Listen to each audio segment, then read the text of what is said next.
Hello, and welcome to the Prosperity Pathways Podcast. My name is EricaDarchelle, and we are here to map out the blueprint to move from manual grind to true agentic ownership.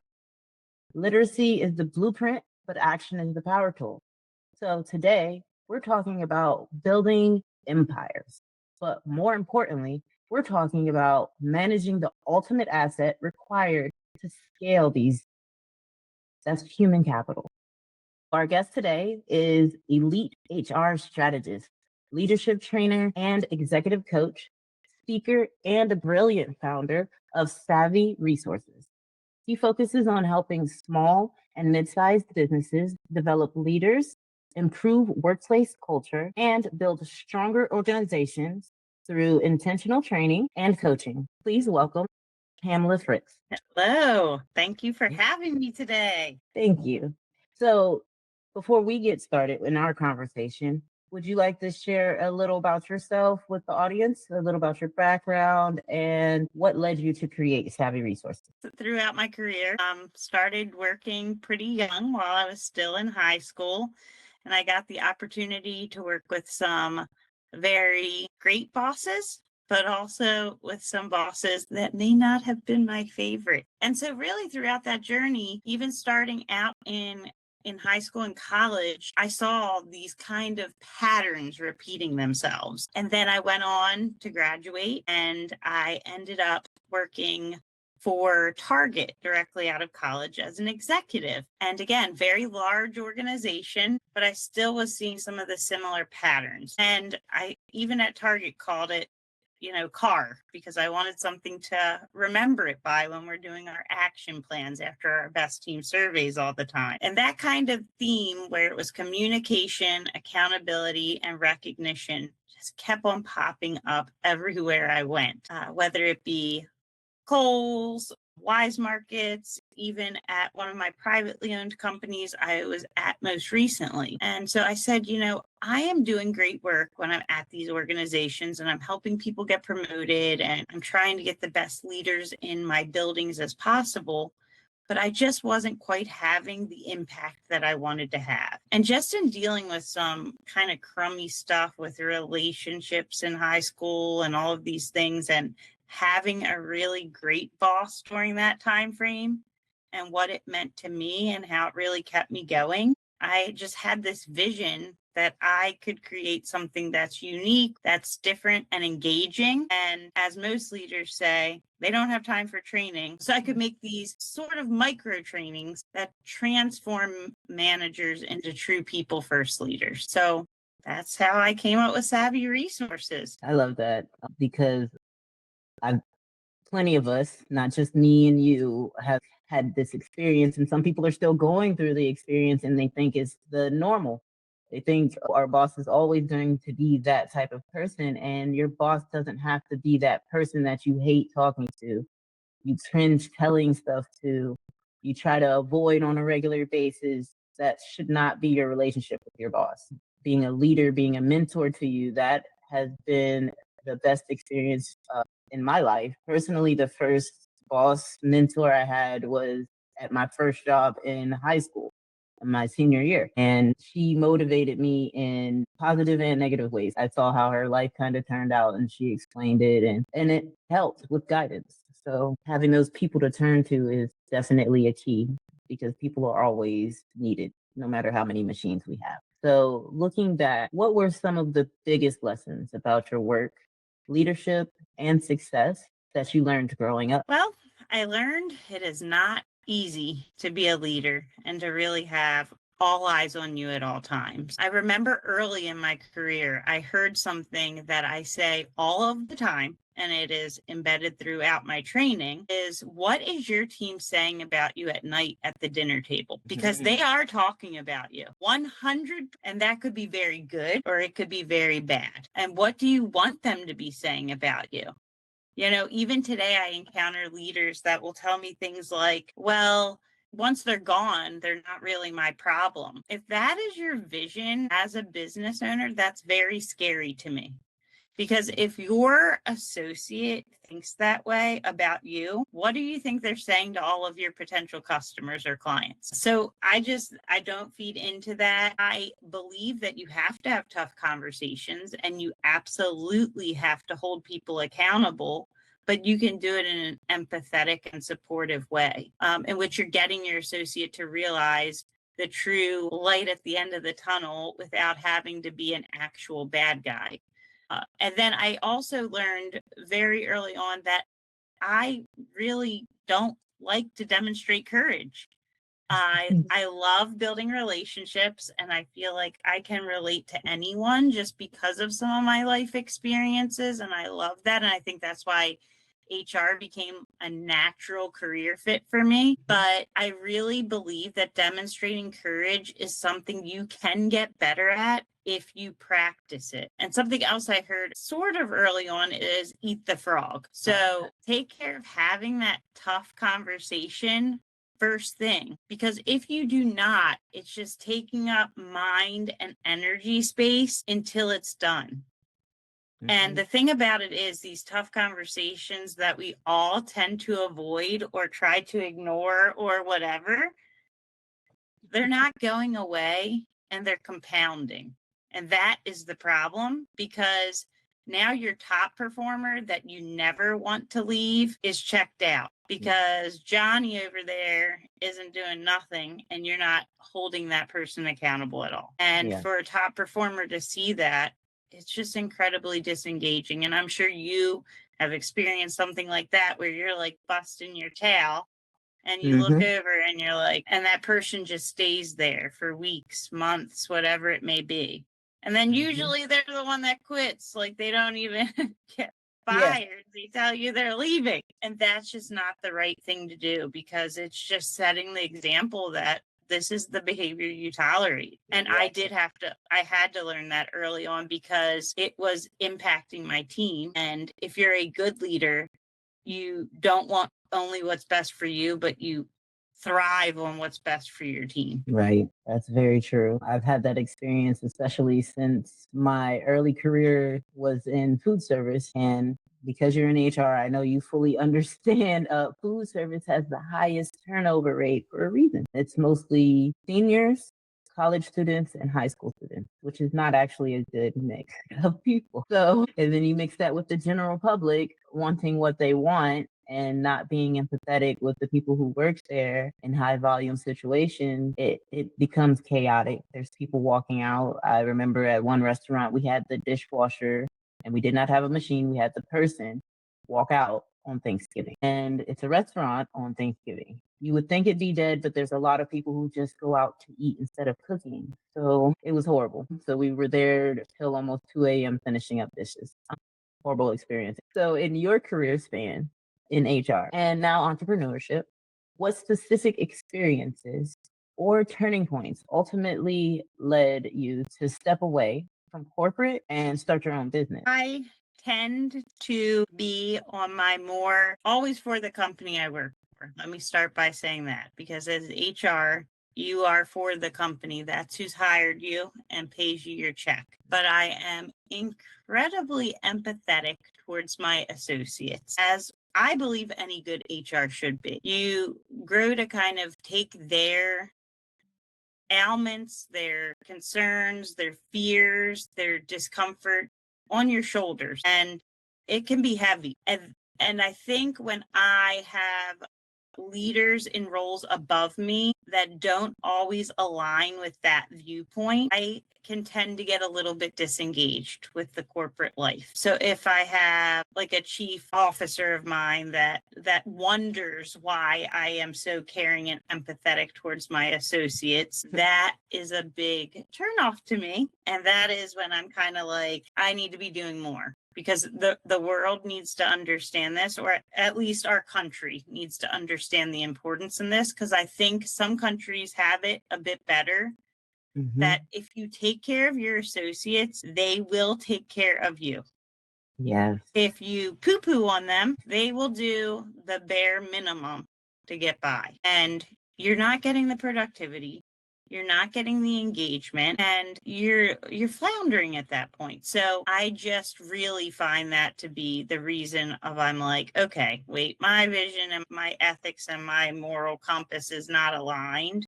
So that's when I have to make a leap. And then when I was actually out on maternity leave, having my son, because I have an 18-month-old now, I actually did a program called Her Big Leap, which kind of gave me the mental mindset to have comfort in going from corporate to doing my own thing. So it helped to like finalize what I was already thinking, but I was a little scared. It is.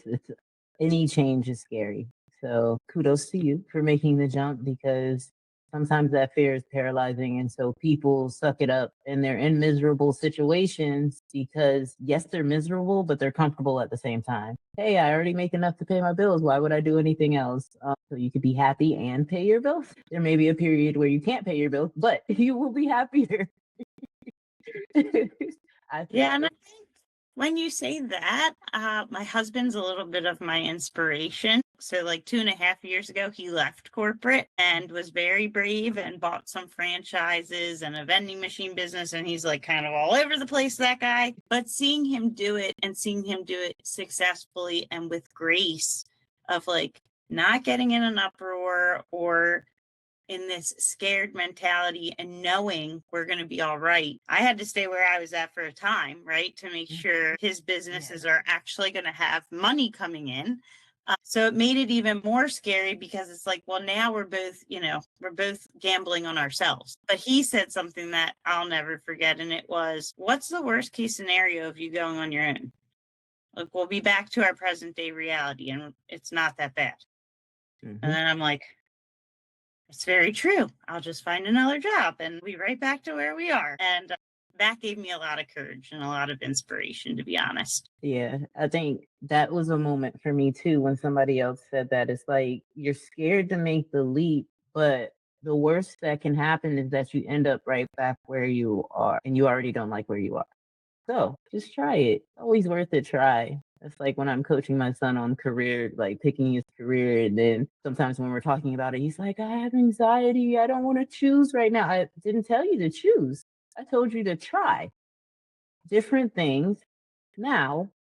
That way, once you hit the age where you do want to go ahead and make a decision, you try different things and you have the experience to choose versus the people who don't get the experience of seeing different things that they're interested in because they're constantly told to pick one thing and go down that one aisle. But there's some people who are like groomed to do a certain job since elementary school or middle school, or as soon as they hit high school, here, this is what you're going to do when you graduate. But how many people actually know what they want to do wholeheartedly for the rest of their life when you're 16 years old or 20 or 22? It's a hard decision. So give yourself grace, but that should be the end goal, is to figure out what your purpose is. Yeah, I never tell him, what do you want to do with the rest of your life?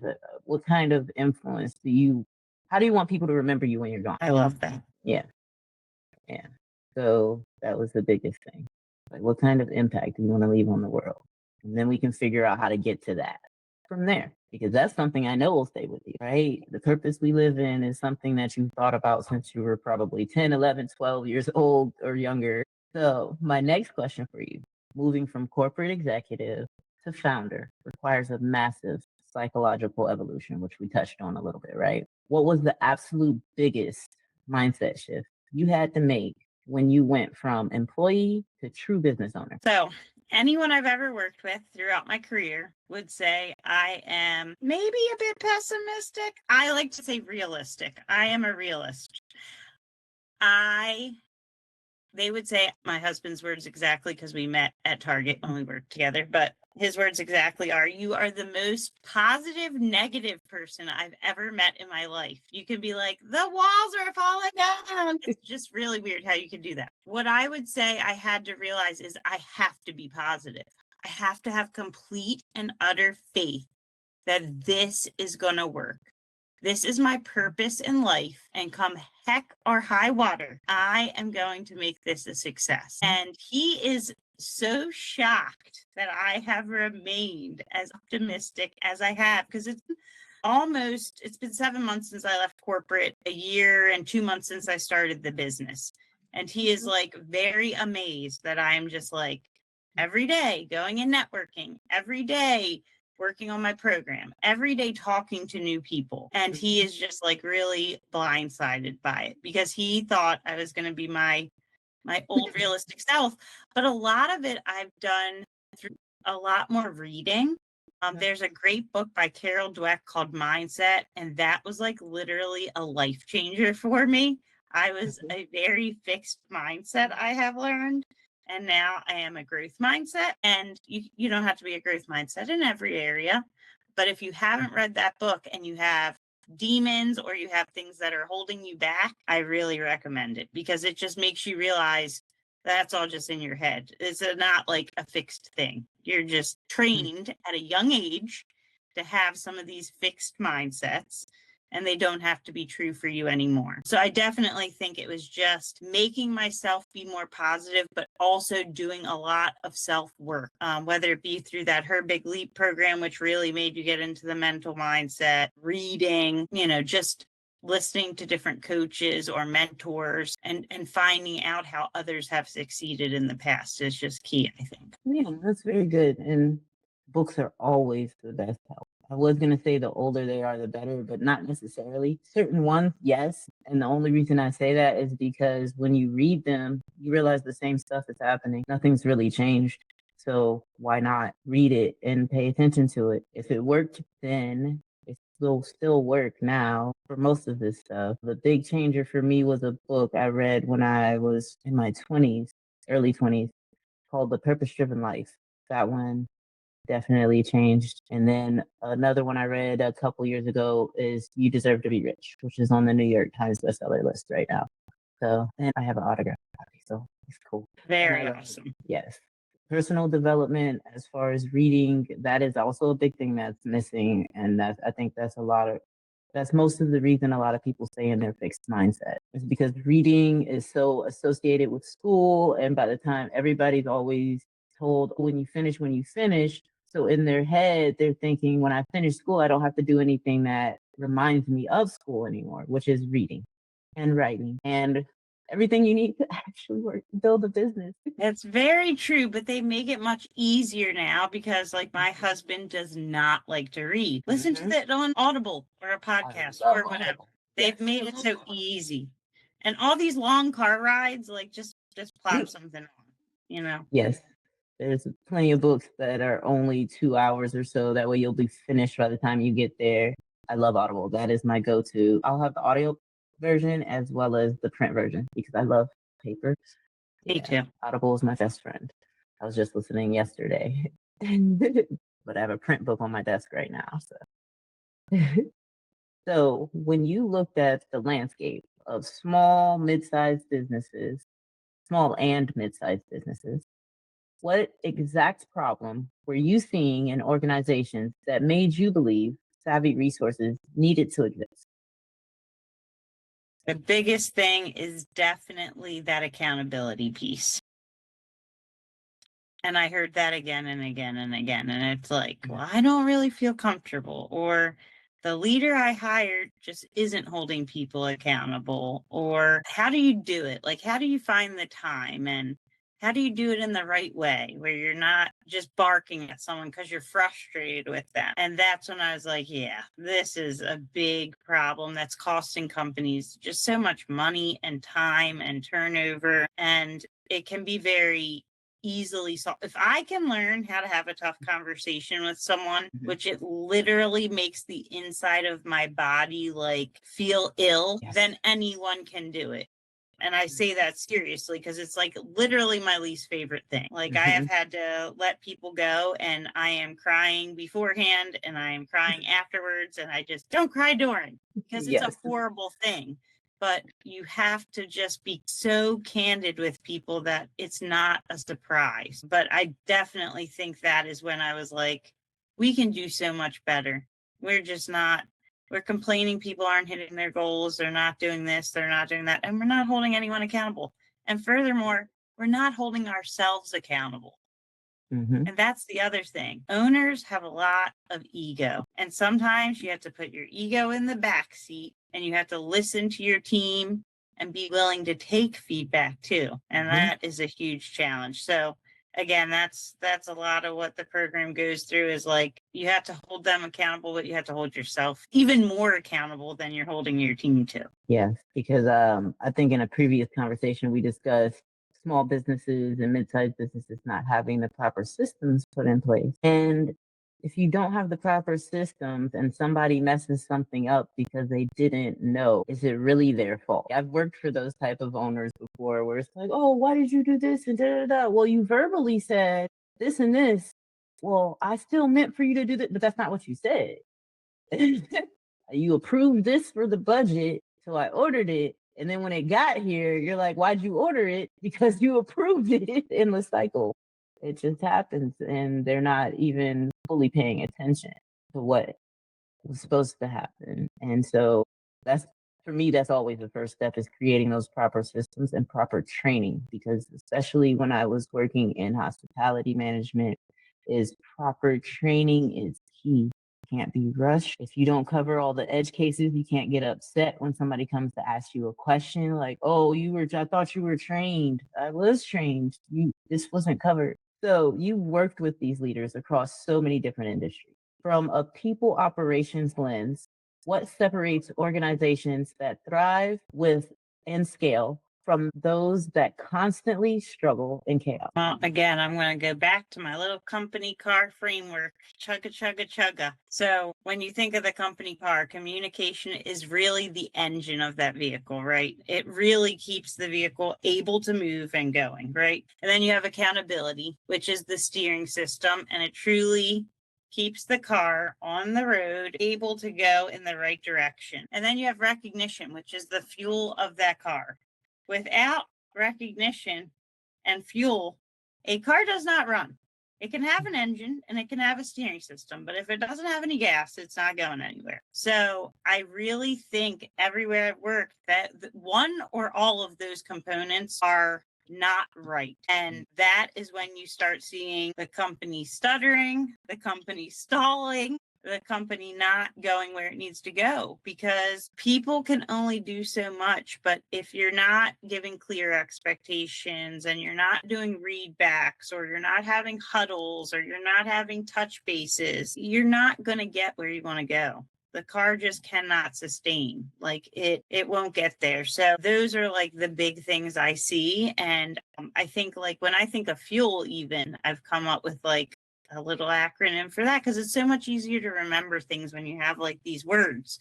But fuel is like, how do you give your team future opportunities? Because that is a big one, especially with today's generation. They do not want to stay where they're at. They want to be promoted 5 days ago, 5 years ago. They want to be promoted when they were still in high school. So how do you show them future opportunities? And when you think about you, it's really understanding the individual. So how you might like to be recognized might be very different than how I like to be recognized. Like an introverted person probably doesn't want to be called out at a huddle, but maybe they'd love to get a handwritten note to their home from you. And then when we think of E, that's everyday recognition. So that's like coming up with those pinpointed, very specific, direct recognition pieces. And then L, which is the last of the fuel, is leadership has to set the expectation. So if you're getting on your team every day about being late, not working their scheduled shift, doing all these things, and then you're waltzing in whenever you want, looking like you just rolled out of bed, that's not encouraging your team. So like fuel, gas, to me is like where you can start that makes the biggest impact. Okay. I agree. I definitely agree. And my next question for you is about those managers. So many people are promoted to management positions simply because they're great at their tactical job, but they aren't necessarily prepared to lead others. What do you think makes a truly effective leader versus just a high performing manager? Yeah, so I actually use this example sometimes. We always promote Johnny because he's the world's best widget maker. Great. I'm so glad that you are such a wonderful widget maker. But he is a terrible leader. The individual contributor should not have to go down a leadership path to get more money or to get promoted. There should truly be two paths at any company, where if you're a very amazing rock star individual contributor, there should be a path for you to grow and get more money. And then there should be a different path that you could go from an individual contributor into a leadership path. But you have to have a different set of skills when it comes to leadership. And if you are going to promote Johnny because you see he has the potential to be a great leader, then you best give him formal leadership training, because that's the problem. We promote and then we're like, well, why aren't you doing a good job? Well, what did you do to ensure that Johnny does a good job? Again, shame on you for not holding yourself accountable to make sure Johnny's successful. So that's what I would say. Like, you could be a good widget maker and a great leader, but that's really very individual. And the biggest thing is, if you're going to go out on that limb and give that a try, then they have to have the appropriate training for sure. Right. You should provide the proper training. When I was working for, let me not name individual stores, but yeah, when I was working for them and once I got promoted to management, they had an annual or the quarterly manager training at the corporate office. So I was able to go to the next training as soon as I was promoted. That actually was a big help to me. And I had already been in management positions prior to, but never got training. Literally in high school, I was the shift trainer already before senior year, but never got leadership training. But I was in FBLA and DECA and stuff like that. So outside of that, it kind of, well, all of that stuff was mostly job training. I wish they would have did more leadership training. But let's just go into our next question. From your perspective, what role does leadership and professional development play in creating long-term sustainable wealth? I mean, honestly, leadership training translates everywhere.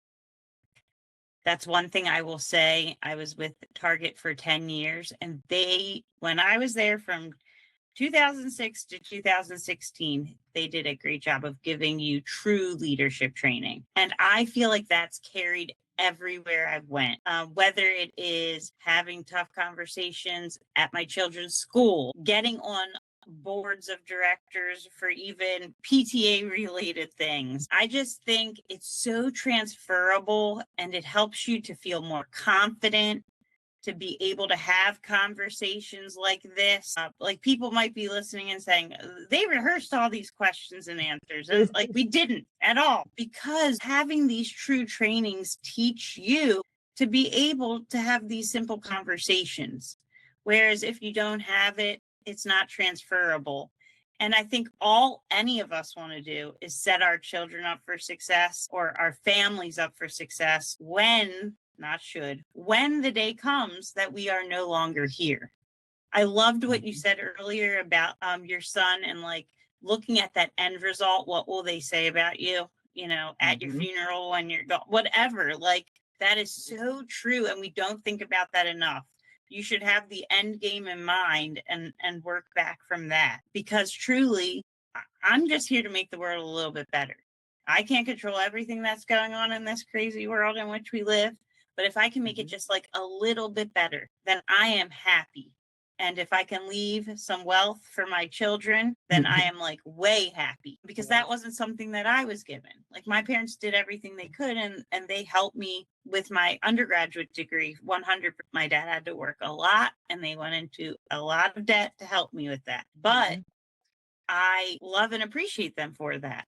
But I want to set my children up in a different way that I didn't have for myself. Yes, I agree. That's definitely the goal. So when it comes to individuals building their careers, what are the biggest career mistakes you see people making that completely limit their earning potential and growth opportunities? I think the biggest thing I see is people not understanding business acumen quite enough, and either misspeaking, speaking in a way that isn't well received, and kind of getting the wrong perception very early on in a career from someone that they shouldn't have gotten a bad perception from. And it's unfortunate, because you wouldn't think like one chance encounter could impact something, but it can. And so it's remembering that you never know who's in the room or who's hearing what you're saying or doing as a leader. So just keeping that in mind. Over my career, I've definitely put my foot in the mouth because I am not great at being like politically business savvy, which is probably another reason why I'm like, time to do my own thing someday, because I really struggle with like not speaking my mind. But sometimes in the corporate world, you do have to know when to hold them and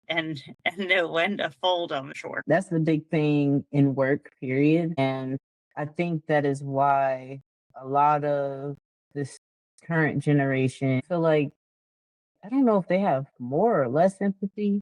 You see a whole lot of fighting on TV and stuff with the local teams, I feel like, because if you had enough, you wouldn't be putting your hands on another person to get your point across. And if you're doing it with no point, then that's worse. And those are the type of actions and behaviors that we're trying to prevent with this next generation, because I do see them, they do a lot of things without thinking. There's no consideration, and not just consideration for other people.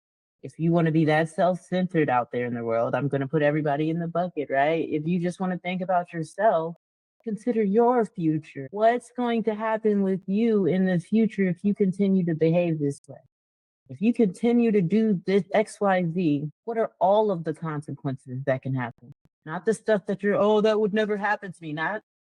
Don't say it would never happen. What could happen? Because it can. Could you get locked up? Could you die? Could somebody come back and shoot you? Could somebody be prepared every time you keep messing with them and have a knife on them? Could somebody decide to sue you? Because I saw a post one time from a female rapper that was like, she was explaining herself because there was a video out of how somebody had came at her and was trying to fight her. And so she just kind of walked away. And everybody was calling her a coward. She went into an interview and said, it's cheaper to just walk away. The stuff that I would normally have done when I was younger, I had to fight it in me to not do that, because now I'm at a stage where somebody could just turn around and sue me and they're the one who started it. That's why there's all these different insurances. It's like you literally have to use your liability insurance. Somebody robs you. Okay, now I got robbed and I also beat them. So you have to cover all of that. It's that type of world. Hot coffee says caution hot on it because a lady sued McDonald's for receiving hot coffee through a drive-through window, and she spilled it on her own lap and she sued them. And so now we caution people on stuff that should be common sense. And that's why, because it's a lack of empathy. I've deduced it now. That's less and less and less. Yeah. Because that was way back in the 80s or 90s, I believe. So that first half, people have been doing it for centuries and decades. They've been getting over on people. And that's why empathy has gone down. So it's understandable on both sides. You have to be so cautious of each other, but you should also be open to each other at the same time. So as we talk about generational wealth, for someone looking to increase their income, advance their career, or eventually bridge over to starting a business, what specific human or operational skills should they be investing in right now to stack their leverage? Well, I definitely think AI is a no-brainer right now. The more training, the more guidance you can have in that world is a win, because it is not going anywhere and it is going to continue to be here. So I definitely think that's paramount.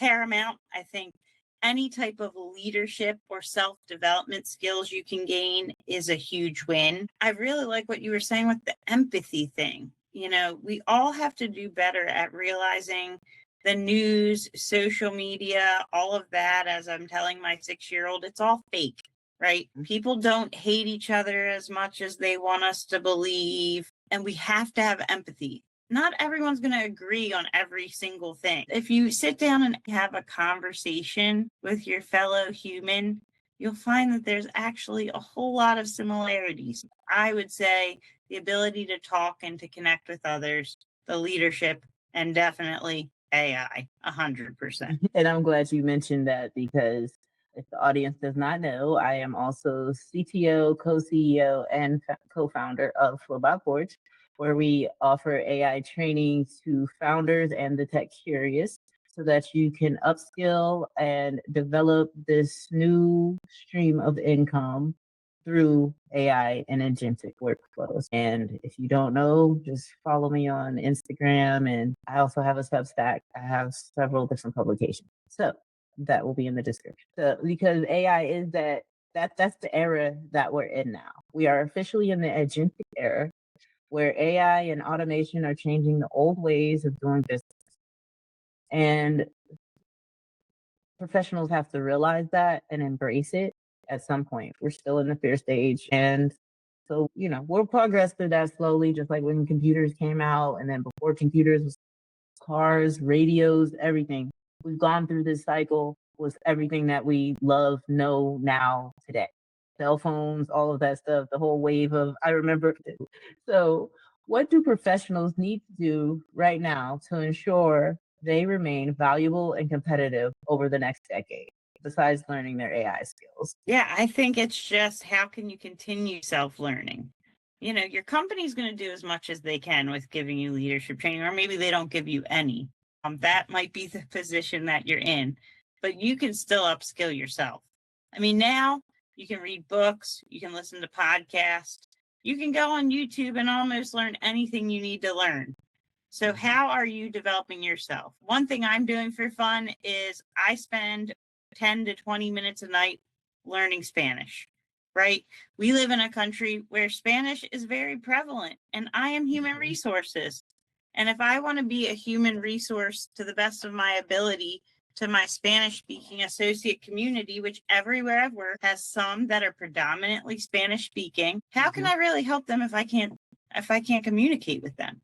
But wouldn't that be so wonderful if your human resources representative was able to fully engage and have a conversation with you in your native tongue? Like, I don't know, to me, that just seems so above and beyond and awesome. I think I'm on 550 days on my little Duolingo, and I'm only level 62. So I can have like the conversation with a first grader or something, I think. So I'm still like 2/3 of the way to go.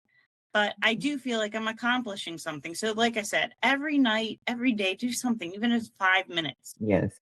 That is definitely a big staple for me, is always lifelong learner. You should always be a lifelong learner even when you're in school. The stuff they're teaching you in school is a start. And when you realize that what they're teaching you in school is a start and you can do your own research, this is the person talking who was doing their own research before Google. So do your own research and learn and just open your mind up. If you don't your most valuable resource that never gets replenished is your time, and stop wasting it. Just stop. Every once in a while it's cool to take a break, but just don't waste it completely. With that being said, what opportunities or blind spots do you see emerging in the workforce right now that people may not be paying enough attention to? So I definitely think there's some people that are hesitating on getting on the AI wagon. It's like, come on. I'm not saying it needs to replace people, right? I think people could be repurposed and there's new things that they can learn and do. But I definitely think that could be a bit of a blind spot. And I think the other one is like definitely just not listening and hearing their people. That is such a blind spot. Your people already know the answers to all the problems within your business. Just take a little bit of time each day to actually listen to them, because they will tell you. You're fighting a problem because there's something not productive or something not working right. Your associates that do it every day know what the solution is. Why are you not asking them? It's just like that never made a lot of sense to me, but that's definitely a big blind spot as well. Because it could be there's a delay because there's a piece of equipment that they told you was broke 2 months ago, and they just didn't mention it because they got tired of mentioning it, and you never asked. And so now you're mad because they're late, and they're mad because they can't be on time because they don't have the proper equipment to do their job. It's an endless blame loop without communication. Yeah. The biggest asset that you're providing is increase your leadership skills, because humans will always be needed. AI is an augment, like giving a handyman a hammer and a drill. It can't replace the actual handyman. So our final question: what is one mindset shift, habit, or lesson that you would like to share with our viewers who are working to build a better future for themselves and generational wealth? So many, but I do think that the continuous learning is the big one for me. And if you want one that's fun and startling, for the last 30 minutes to 2 minutes in your shower every day, make it as cold as you possibly can. I know this sounds mind-blowing and crazy, and if you would have said this to me 3 months ago, I would have been like, yeah, right. That's my like warm, happy time. It is a game changer. Like makes your brain wake up. It makes your skin better. It just something about it just is a game changer. But the daily learning of something is really the key to getting that generational wealth. Anything you read, people that have like boatloads of money that I can't even like process in my brain today, it's because they just they continued to learn and they weren't afraid of taking risks. That's another one. Don't be afraid. Like we said earlier, what's the worst that can happen? We're back to where we're at today. Not a bad place. It's not any worse. So, hey, why not try, right? Yes, exactly. That's all. Nothing beats a try but a try. So I want to thank you for all of your wisdom and your time today, Pamela, because everything you shared, hopefully this next generation of our viewers, even whether you're young or old, is what I mean by the next generation, because you're the next generation of business owners, entrepreneurs, and economic drivers, because that is what building wealth does, is make you an economic driver so that you can make a difference in your community and not just with your family. So this was a wonderful conversation. Once again, I'll say thank you. Make sure you guys join us for the next episode of Prosperity Pathways Podcast. I appreciate your time. We're also on Luma. You can join us for Building Bank sessions where you can learn more about AI and your strategy if you're already working with it. And we also have our Prosperity Pathways Podcast Substack, which is our newsletter. Have a great day. Thank you.